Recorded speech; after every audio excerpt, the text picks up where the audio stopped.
What's up guys, you're watching Li-Fi TCG. I've got a pauper video for you today.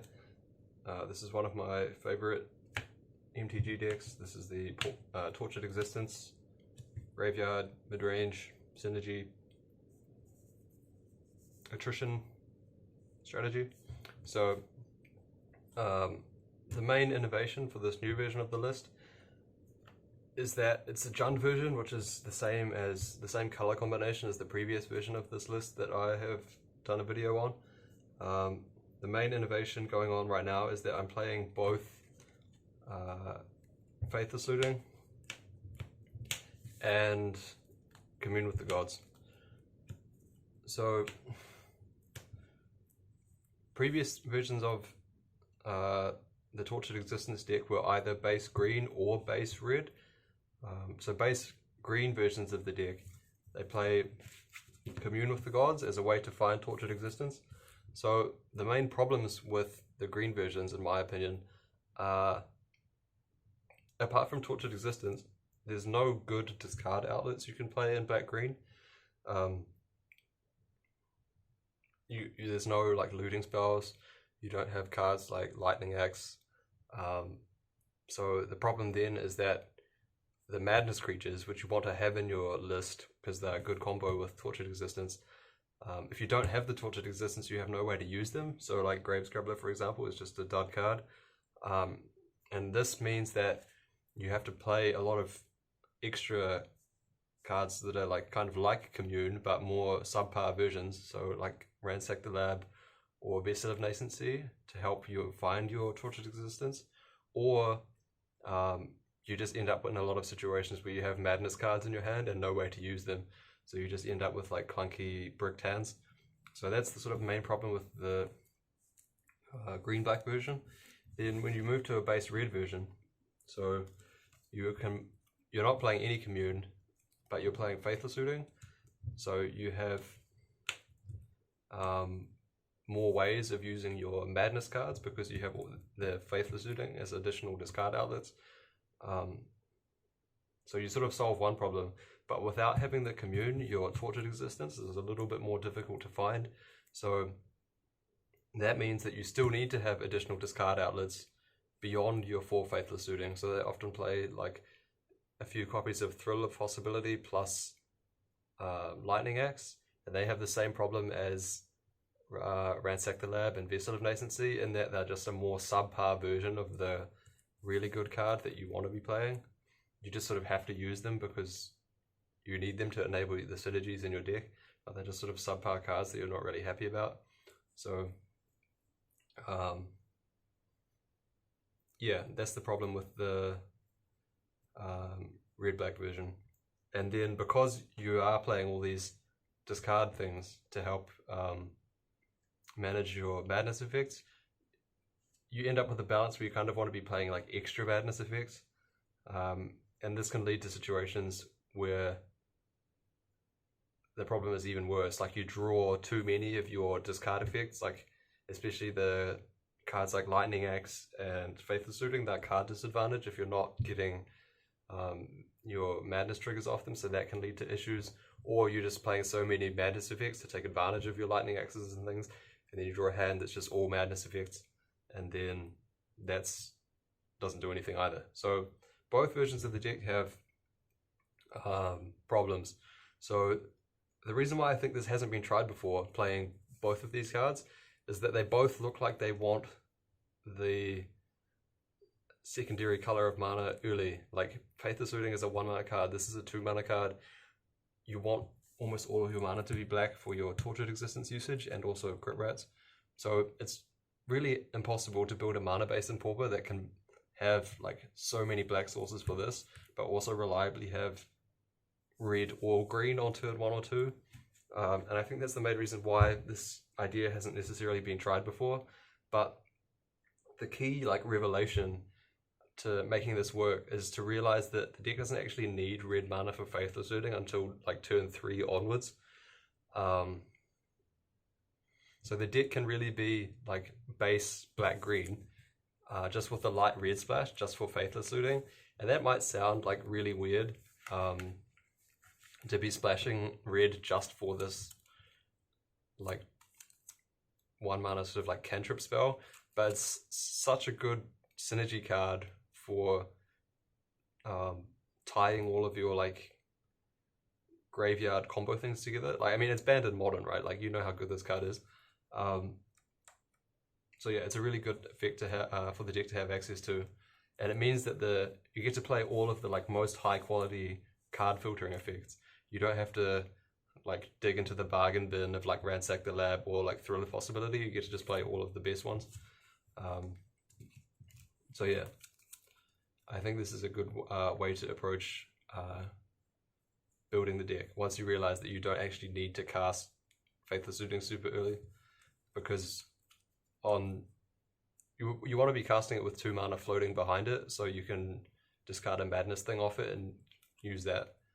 I mean, if you want to play this on turn 2 or whatever, just to help dig for lands, like the deck can do that, but it's not a thing that you necessarily have to do or like want to do. Like, compare this to Modern, for example, where like you could play this on turn 1 and then discard Phoenixes on turn 1. Then on turn 2 you could be like Mana Morphos, then 2 1-mana spells and bring your Phoenixes back. Like, you just can't make a play like that in this deck because all of the graveyard stuff requires you to spend mana on it. So the fact that you're not casting your graveyard enabler thing until a bit later in the game is not a huge issue anyway. Yeah, so because when I showed this list, or like I posted it on Reddit and did a little bit of explanation, people were really skeptical of the idea that you would want to splash just for looting when you realistically can't cast it super early when you build the mana base that way. But I think it's totally fine, and it just helps so much with the consistency of making sure your Madness cards aren't dead, or you don't have a bunch of like dredges stuck in your hand that aren't doing anything. Yeah, it's a huge upgrade to be able to play that card. So yeah, these are the non-creature spells for each of those. Then the lands to enable that. So we have each of the off-color basic land, 1 mountain, 1 forest. Then to find those, we have 4 Ash Barrens. Then 4 Thriving Moor. So this is the black land from Jumpstart. Enters the battlefield tapped, then you choose a color, and it can tap for either black or the color that you chose. So it's like a multicolor dual land.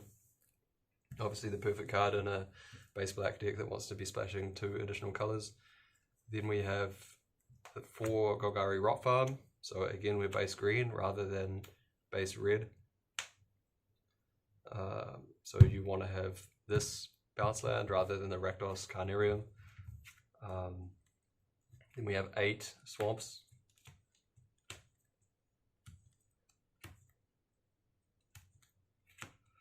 And 1 jungle hollow. So that is 23 lands. I think in the previous versions of the deck that was like this, I played 22. I just was going back and forth so often on what I wanted the last creature effect to be. Like, I couldn't think of one that I was really satisfied with, and I just felt like I was mulliganing a little bit too many times to having hands that were land light, so I just added a land to go up to 23. The other option you could maybe do is cut 1 more swamp for another jungle hollow. If I was going to make any change to the mana base, I think it would probably be that. Or instead of jungle hollow, you can play another thriving land like the green one. But I think just having the jungle hollow as just a little bit of life gain is fine, because you don't necessarily need any more red sources. So yeah, that's the mana base. And there's additional cards in the deck that can help with the mana fixing as well. So you'll get into that when you see the creatures. So the creatures in the deck list, these have also undergone a very significant overhaul. So playing both Commune and Looting in the same list is already pretty significant of a change. But we're also including 4 new creatures which were downshifted in Double Masters. These are 4 copies of Bone Picker. So what this does, for anyone who's not familiar with it, it's a creature that was originally uncommon in Amonkhet. It's 4 mana, 3 and a black for a 3/2 flyer, so it's the same stats as Delver of Secrets. It also has Death Touch, and in the turn that you cast it, if a creature died, then it costs 3 mana less, which makes it only cost 1 mana to cast, just black. So the reason why I think this card is good in the deck is because it does the kind of all-rounder effect that the deck really needs. So a lot of the problems with Torta Existence in the past were that it was very bad at pressuring the opponent, which made its Tron matchup in particular like very suspect. So you could play all these like anti-Tron cards in your sideboard. So think of things like Fury Macabre or Mold Shambler or Wickerbower Elder that can all potentially deal with the things that Tron is doing. But the problem with all of those cards is that they're only really applicable in the late game. They're not very good at applying pressure to your opponent. So your opponent can sort of just do nothing and then wait for you to try and do those things, then easily answer them because you haven't been pressuring them into using their mana on anything else. They've just been sitting back, deploying their mana and accumulating advantage. So they're easily going to be ready for an expensive thing like Mold Shambler, right? Because they can just like you Mold Shambler targeting their Urza's Tower, and then you haven't been doing anything else to pressure them, so they're just going to be like, okay, and flicker their land in response, and you basically didn't do anything. Same problem, you tap out to try and Wickerbower out of their Bonder's Ornament, they're just going to flicker it in response or exclude your Wickerbower Outer. Those kind of things are going to happen. But if you have a Delver of Secrets or multiple Delver of Secrets on the battlefield, your opponent's going to have to respect that. And there's going to be spots where your opponent has to like either find a removal spell for this or start casting things like Stonehorn Dignitary. Because, I mean, you know how Delver of Secrets works, right? Like the 3 damage starts to add up pretty quickly. So once your opponent is forced to commit into dealing with this, that's when you can find an opening where like the Fury Macabre is going to like snatch their flicker at a clutch moment because they had to spend mana to fog this. Now they can't play around your Macabre anymore, or like they had to cast a Stonehorn, which meant that their flicker mana wasn't available anymore. So then you Mold Shambler their land, and now they're like scrambling to try and do stuff with their mana cut off. Yeah, it's really good to have a thing that can pressure Tron. And the deck could always play a card like this before, right? Like think about things like Putrid Leech or Fright Crawler, for example, that are both like pretty efficient, cheap attackers. But the problem with those cards in Tortured Existence is that in most matchups, Tortured Existence actually wants to be the control deck. Like it's trying to defend until the late game, where with the overwhelming mana advantage, you can use the Tortured Existence with things like Grave Scrabbler and Crypt Rats to like slowly deal with all your opponent's resources and just like overwhelm them by grinding them out. And playing a card like Fright Crawler is just not compatible with that strategy at all. I mean, it can't even block, right? It's a purely offensive card. Putrid Leech is kind of a similar spot in that in matchups where you're trying to be defensive, you don't really want to be paying life to make it better at blocking, because you're just like doing your opponent's work for them. So Putrid Leech is not really ideal for that either. But when you have a card like Bone Picker, you play this down against Stompy, like it has flying, so Silhana Ledgewalker can't get past it. No other creature can get past it. If they Savage Swipe it, their guy still dies because this has Death Touch, right? Like compared to a card like Putrid Leech, it's just way more effective defensively, but it also has the potential of being that like 1 mana 3 power Delver of Secrets flying threat in the matchups where you want to be aggressive like Tron. So But the question is, how consistently can we enable the discount for the 3 mana less when a creature dies? Because obviously if this was just a 1 mana 3/2 flying death touch, it would be just like a strictly better Delver of Secrets basically, and everybody would be playing it. So can we build a deck that we can easily enable this? So I think we can. So one big factor in consistently using this is playing 4 copies of Sakura-Tribe Elder. So this is not a card that sees too much play in Pauper because ramp decks look really bad compared to decks that have Urza's Tower in them. So a card like Sakura-Tribe Elder is not really typically seen as that useful, but it sees tons of play in Modern, for example, because it has more synergy with things like Valakut and Field of the Dead and all of that. So I assume you all know what it does, but it's a 2 mana for a 1/1 green creature. You can sacrifice it to search a library for a basic land and put that land into play tapped. So it's not situational, unlike a lot of things that you want to sacrifice to do effects. Like Fume Spitter, for example, like you want your opponent to have a creature to target. Whereas Sakura-Tribe Elder, you can just sack it and get the benefit no matter what else is happening. So that's a really nice use out of the Sakura-Tribe Elder. The other thing about Sakura-Tribe Elder is that it's mana fixing. So remember, we're like a mostly green deck that's aiming to have green reliably on turn 2, more likely than having red. So if you use your Thriving Moor to help make green, then you can play this, and then this will help get the mountain. So it's actually really easy to get the 3rd color, and then you have that red source ready to go on turn 3, which is the time that you need it, so you can start using your badness effects. So that's another good point about Sakura-Tribe Elder. It helps to fix the mana for the 3rd color. And the other thing is that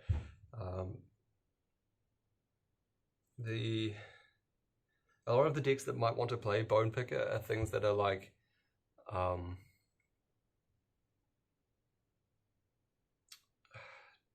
aggressive aristocrat style decks that are playing cards like Carrion Feeder, Mortician Beetle, Young Wolf, you know, this kind of thing.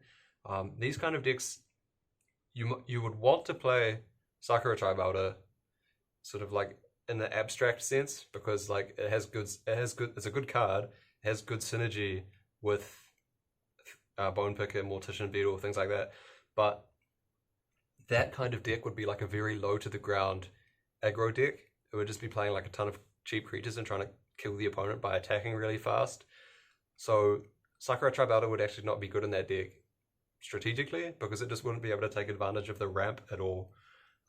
Whereas in this list, when you have like Tortured Existence, for example, and Crypt Rats and things of that nature, you really can take advantage of the excess mana in a way that like a Carrion Feeder deck wouldn't. So this pairing, not only is there a lot of synergy between these two cards, but Tortured Existence is one of the decks where it potentially makes the most sense. So yeah, that's where I'm at on these two cards. And the rest of the list is mostly pretty straightforward. So we have the typical dredges, the 2 Stinkweed Imp and the 3 Golgari Brownscale. We have 2 Crypt Rats. So again, this is just a good card in the Tortured Existence deck.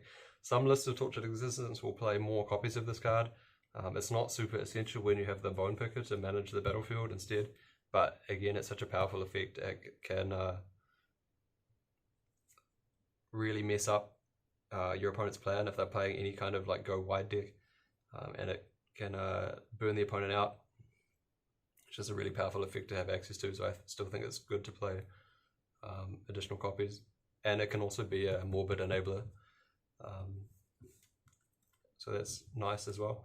So yeah, just 2 copies of that. 2 2 Spore Frog as like anti-combat stuff, and then also 2 Fume Spitter. So again, these are also morbid enablers for your Bone Picker.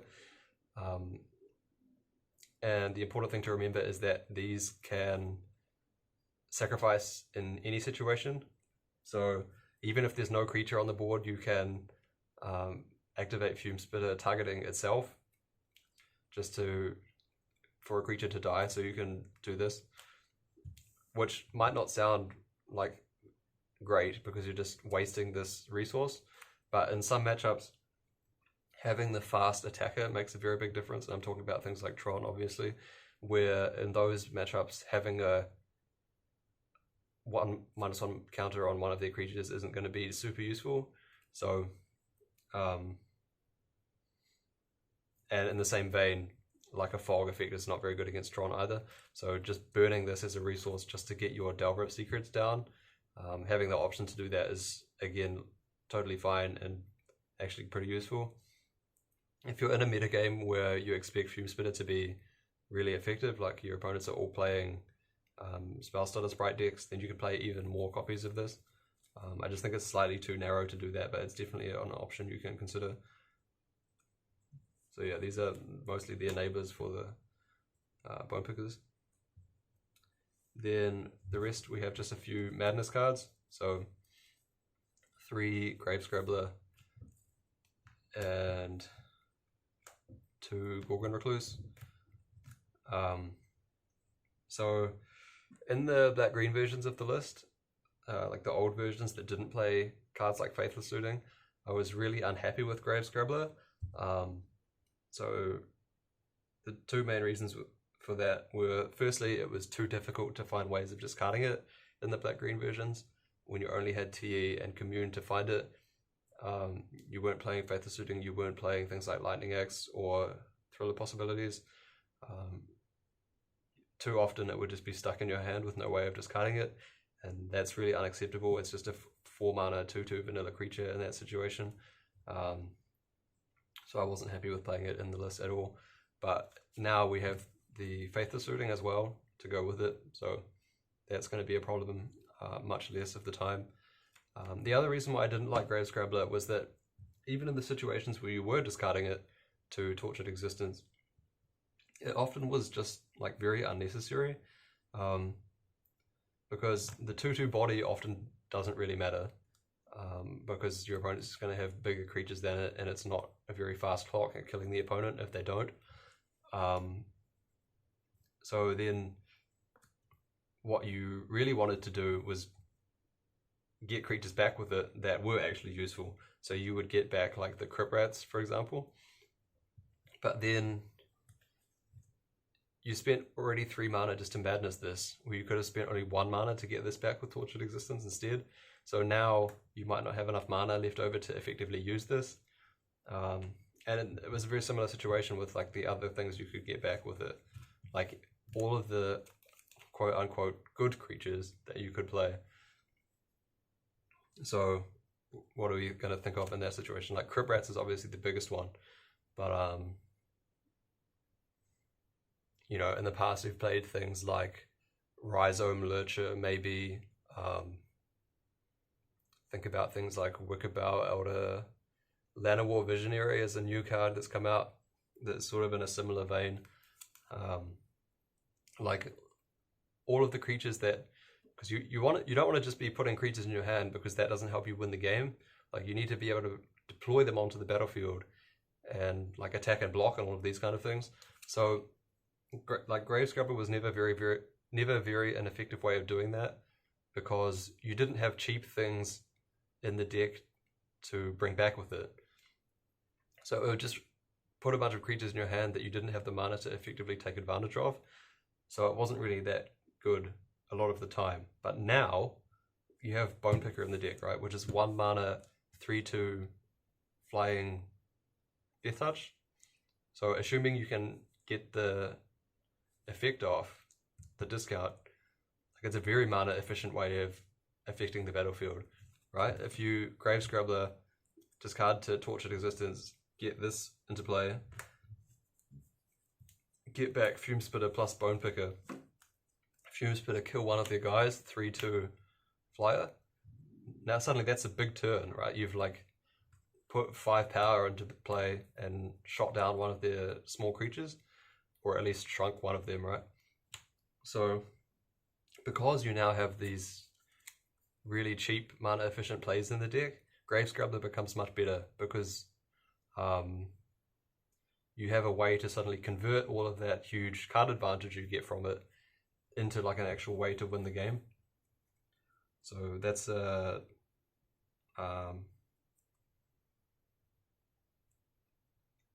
part of the usefulness of Bone Picker that's not immediately obvious.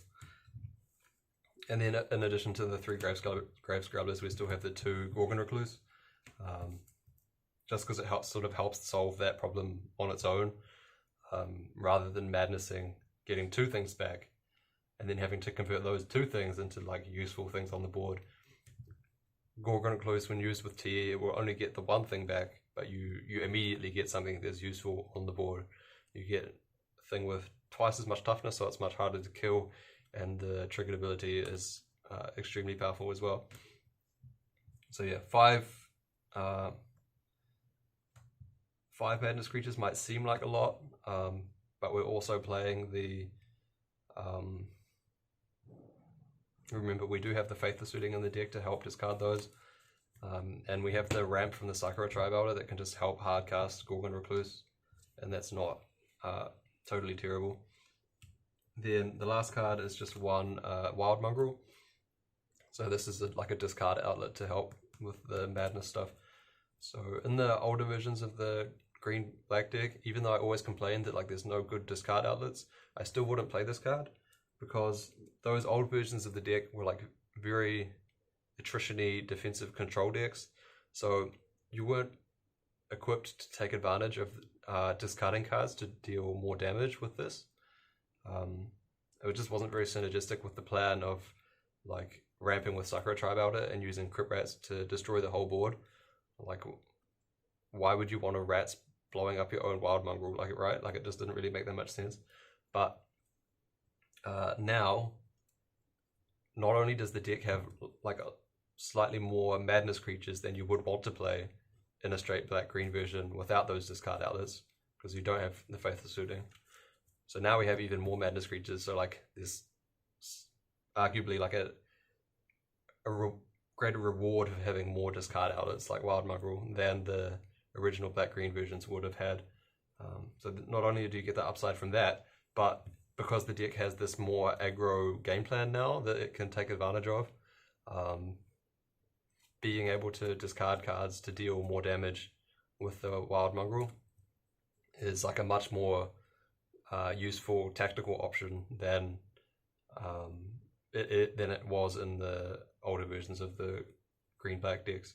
So yeah, I think the Wild Mongrel is fine as a one-off.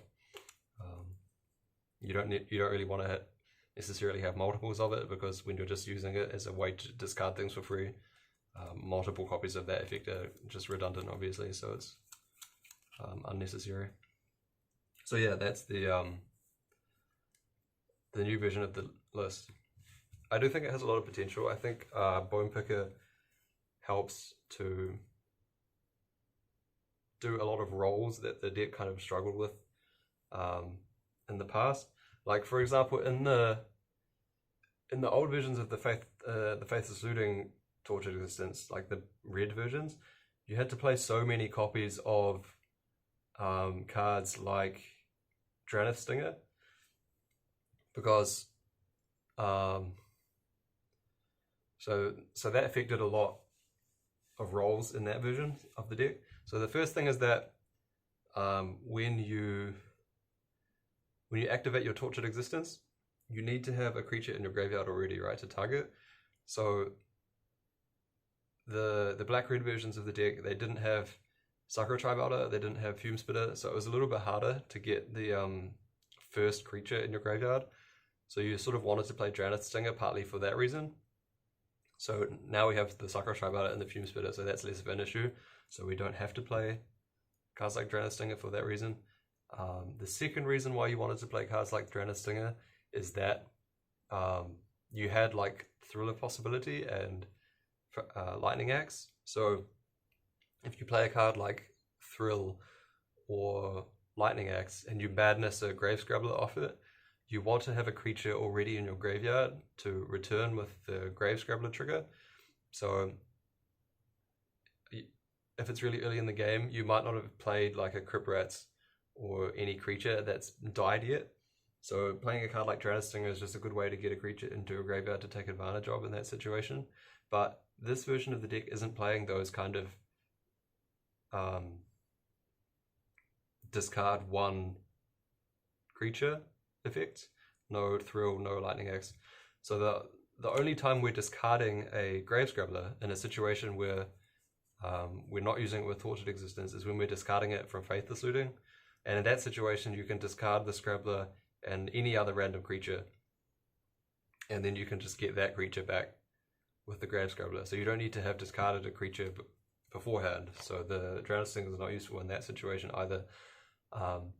And then another really huge reason for playing Draenei Stinger is that, like, the black-red versions of the deck, often they didn't have any good creature to return that functioned as a removal spell, right? Which is why they were playing like 4 copies of Terminate usually.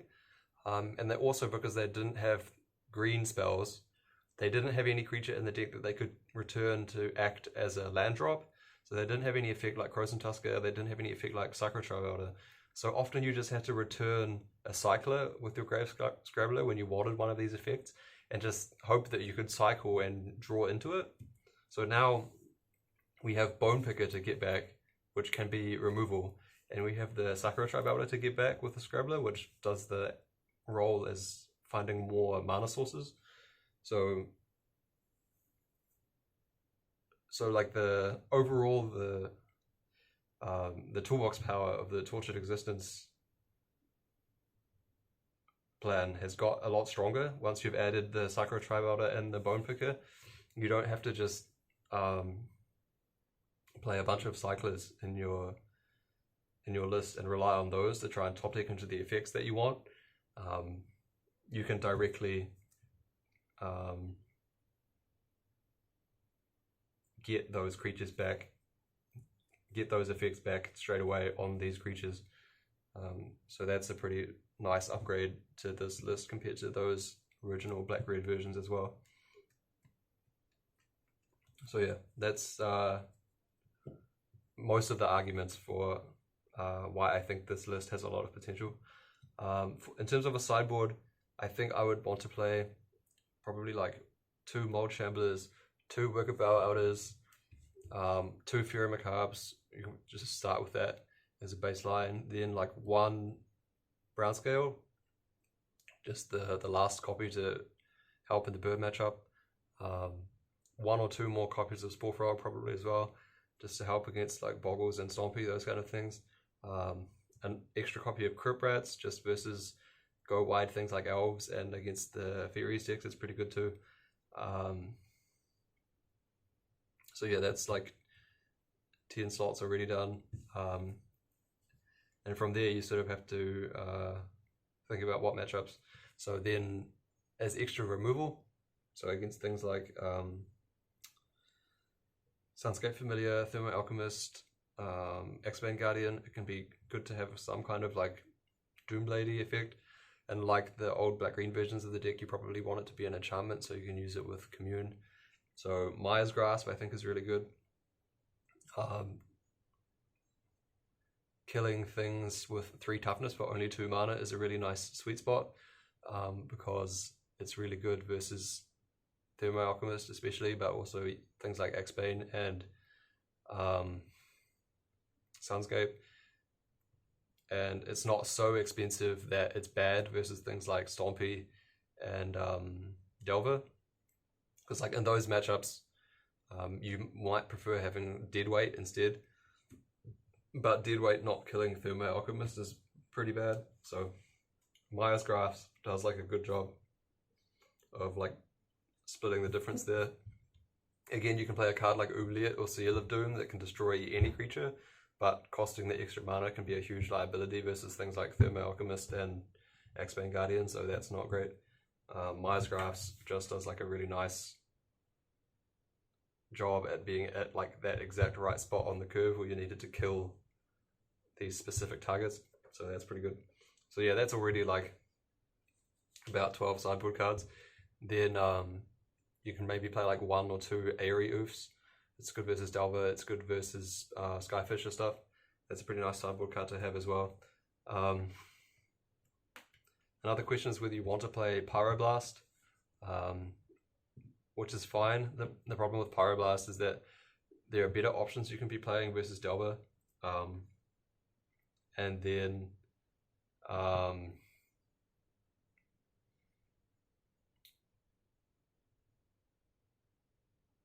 so you only really want it versus Tron probably, and then you just have to think, are there also better options you could be playing versus Tron? And do you have enough cards to board out that you have enough space to board in all of this stuff if you're going to be using like Wicked Elder and Mold Shambler and Fairy Macabre, all of that against Tron as well. So that's just something to be aware of. The other thing to be aware of is that when you're sideboarding cards in and out, you want to make sure you don't accidentally board out too many of your Bone Picker enablers. Like for example, if you're playing against Delver, then Ramp is fine, but it's not amazing, and Spore Frog is obviously not good in that matchup. So like potentially you could board out all of these, but then your Bone Pickers are going to suck, right? Like you've just only got these to help really get it down reliably. So like in that situation, maybe it would be better to have like more Fume Spitters in your sideboard, just to help make sure you have enough things to enable your Bone Picker discounts. But then again, a card like Myers Grasp can also do that job. So you just have to make sure that like you have enough death triggers when you're sideboarding things in and out. Because yeah, like a similar thing, right? Like Spore Frog against Tron is just useless. Fume Spitters may be okay because they help your Bone Pickers fight through Mold Drifters. But yeah, you just want to make sure that you're not sideboarding in a way that makes your Bone Pickers impossible to use. That's just something I would be a little bit careful of if you try this list. Yeah, but apart from that, I think it has a lot of potential and I'm really keen to see how it plays. So yep, that's all for today's video. This has been Life by TCG signing out.